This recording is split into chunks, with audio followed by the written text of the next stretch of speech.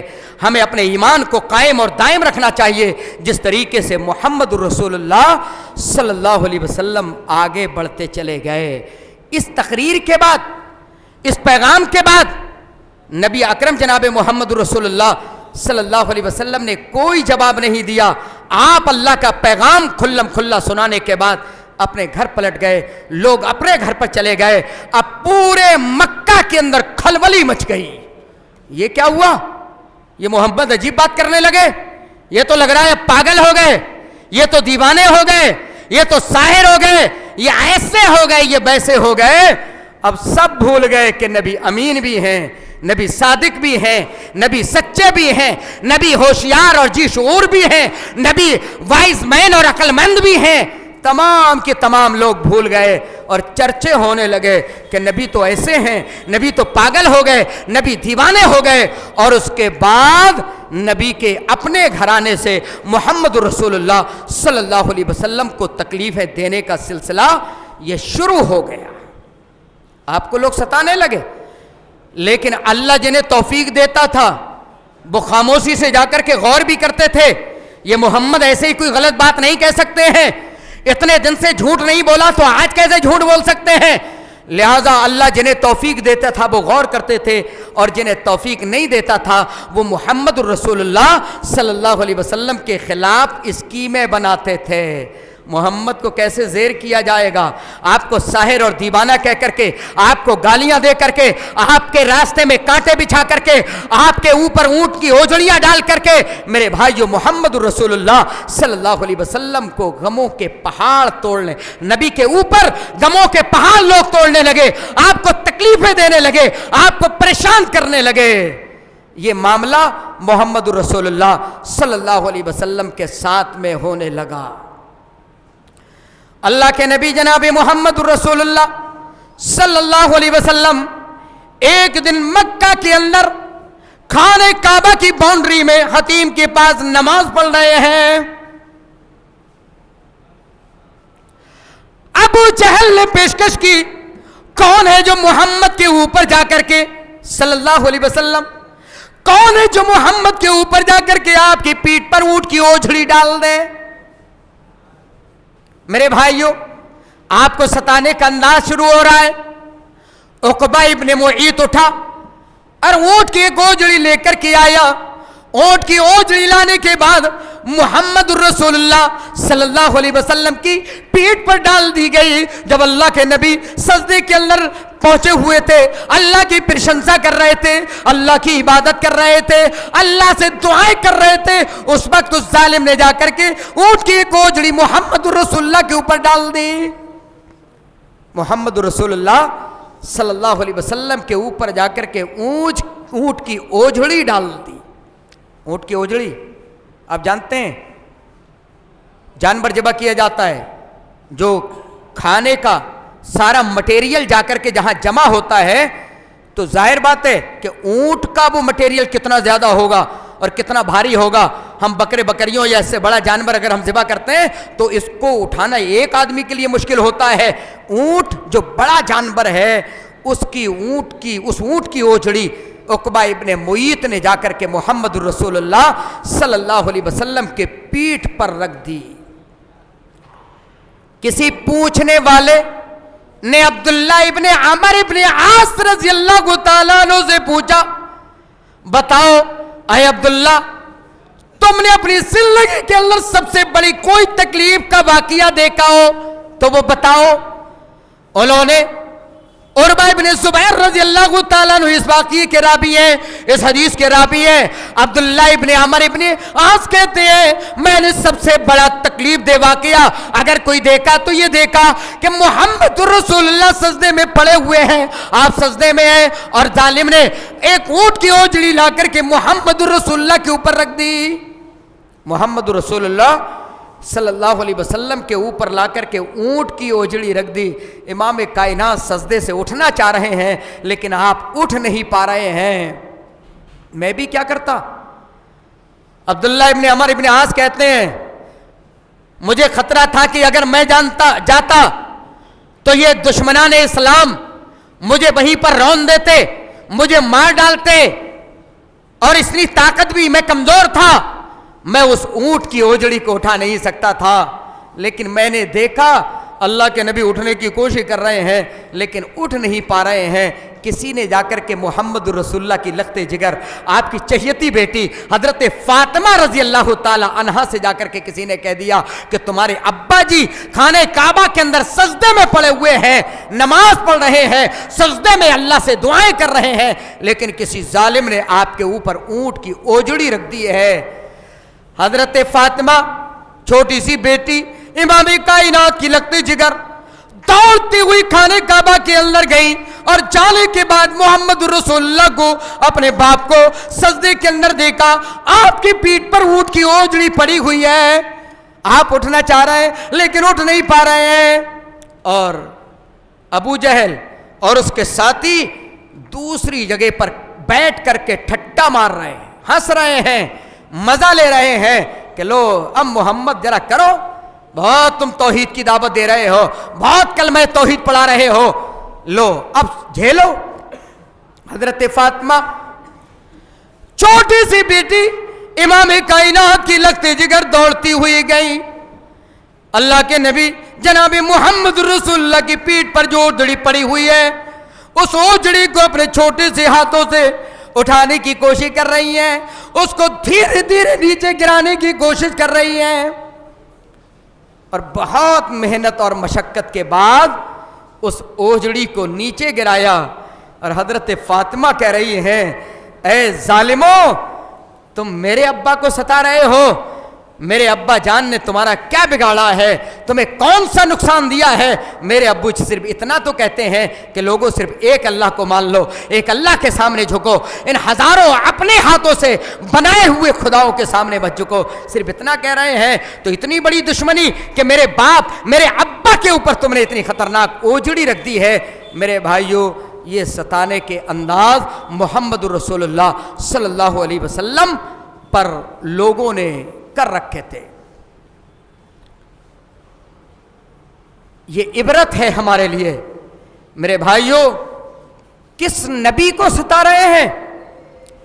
کس نبی پر ظلم اور تشدد کے پہاڑ اس مکی زندگی کے اندر توڑے جا رہے ہیں؟ وہ نبی جس کے بارے میں اللہ رب العالمین نے فرمایا لَقَدْ جَاءَكُمْ رَسُولٌ